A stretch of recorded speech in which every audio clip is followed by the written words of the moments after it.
കർത്താവായ യേശുക്രിസ്തുവിൻ്റെ നാമത്തിൽ ഏവർക്കും സ്നേഹ അഭിവാദനങ്ങൾ. ക്രിസ്തുവിൻ്റെ വചനത്തിൽ വളരുമാറാകാനാണ് ഈ നാളുകളിൽ വചനധ്യാനത്തിലൂടെ, വചന ചിന്തയിലൂടെ നാം മുന്നോട്ട് പോകുന്നത്.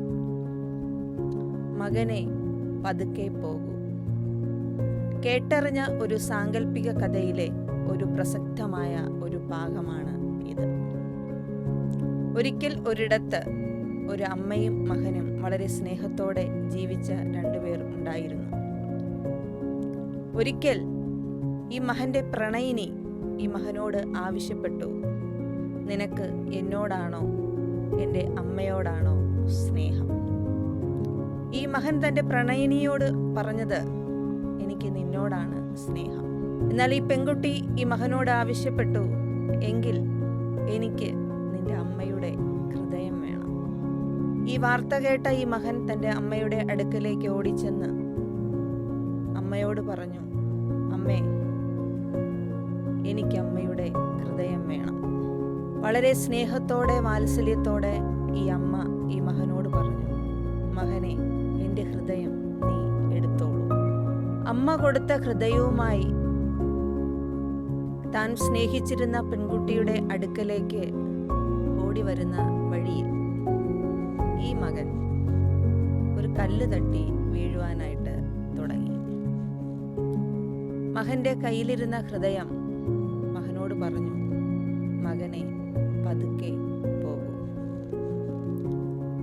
ഇതൊരു കേട്ടറിഞ്ഞ ഒരു സാങ്കല്പിക കഥയാണെങ്കിലും തൻ്റെ മകനോടുള്ള ആഴമേറിയ, ജീവനേക്കാൾ ആഴമേറിയ ഒരു സ്നേഹബന്ധം നമുക്കിവിടെ കാണുവാനായിട്ട് കഴിയുന്നു. മാനവ ജനത ഇന്ന് അനുഭവിക്കുന്ന എല്ലാ മഹത് അനുഗ്രഹങ്ങളും ദൈവം നമുക്ക് നൽകിയ സ്നേഹ സമ്മാനമാണ്.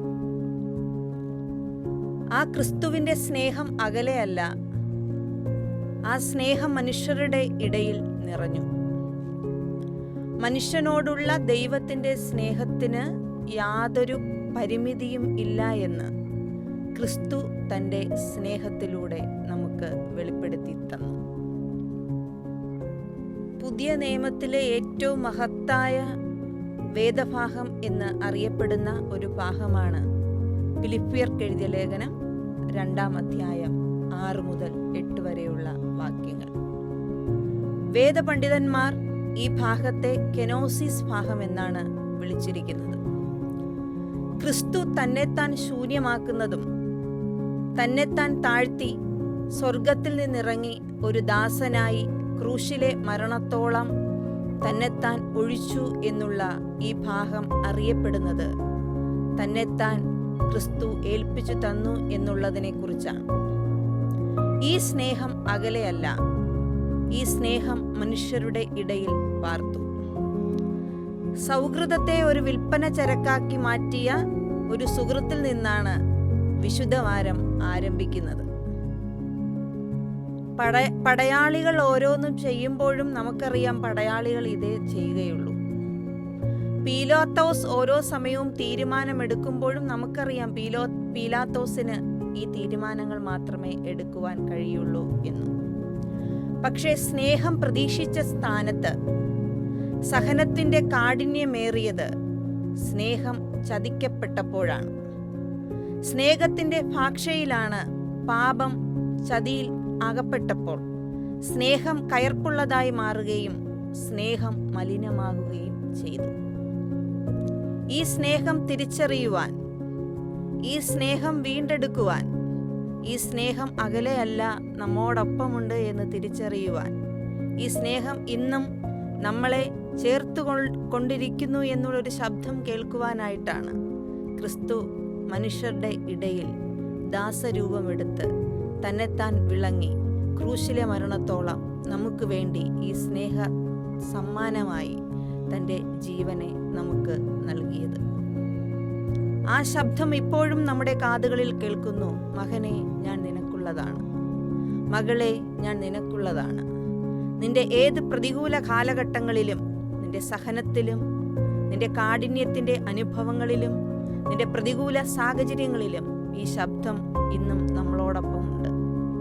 ക്രിസ്തുവിനെ പോലെ താഴ്മ തിരഞ്ഞെടുക്കുവാൻ, ദാസത്വം സ്വീകരിക്കുക, സ്വർഗസ്ഥനായ പിതാവ് തൻ്റെ പൂർണ്ണതയുടെ സമയത്ത് ഉയർത്തപ്പെടും എന്ന് വിശ്വസിക്കുവാനായിട്ടാണ് വിശുദ്ധ പൗലോസ് ഫിലിപ്പിയർക്ക് എഴുതിയ ലേഖനത്തിലൂടെ നമ്മളെ ഓർമ്മപ്പെടുത്തുന്നത് ക്രിസ്തു നമ്മോടൊപ്പം ഉണ്ട് എന്ന്. ഏറ്റവും വലിയ സ്നേഹ സമ്മാനമാണ് ക്രിസ്തുവിനെ നമുക്ക് ഒരു രക്ഷകനായിട്ട് ലഭിച്ചത്. ഈ സ്നേഹത്തിന് പകരം വയ്ക്കുവാൻ, ഈ സ്നേഹത്തിന് പകരം നൽകുവാൻ, ആ സ്നേഹത്തിന് പകരം വീണ്ടെടുപ്പ് നൽകുവാൻ നമ്മെ തന്നെ ക്രൂശിലെ മരണത്തോളം വീണ്ടെടുത്ത സ്നേഹത്തിൻ്റെ തിരിച്ചറിവ് നമുക്ക് വേണ്ടിയാണ്, ഈ ലോകത്തിന് വേണ്ടിയാണ്, മാനവ ജനതയ്ക്ക് വേണ്ടിയാണ് എന്നുള്ള തിരിച്ചറിവോടുകൂടെ മുന്നോട്ട് പോകുവാൻ ഈ നാളുകളിൽ സർവശക്തിയുള്ള ദൈവം നമ്മെ സഹായിക്കട്ടെ. അതുകൊണ്ട് ക്രിസ്തുവിൻ്റെ സ്നേഹത്തിൽ ഉയർത്തപ്പെടുന്ന നിമിഷം വരെയും ഈ സ്നേഹം അകലെയല്ല, നമ്മുടെ സമീപത്തുണ്ട് എന്ന തിരിച്ചറിവോടുകൂടെ മുന്നോട്ട് പോകുവാൻ ദൈവം നമ്മെ സഹായിക്കട്ടെ എന്നുള്ള പ്രാർത്ഥനയോടുകൂടെ എൻ്റെ ഈ ചെറിയ വചന ധ്യാനത്തിൽ നിന്ന് വിരമിക്കുന്നു. ദൈവം നമ്മെ ധാരാളമായി അനുഗ്രഹിക്കുമാറാകട്ടെ.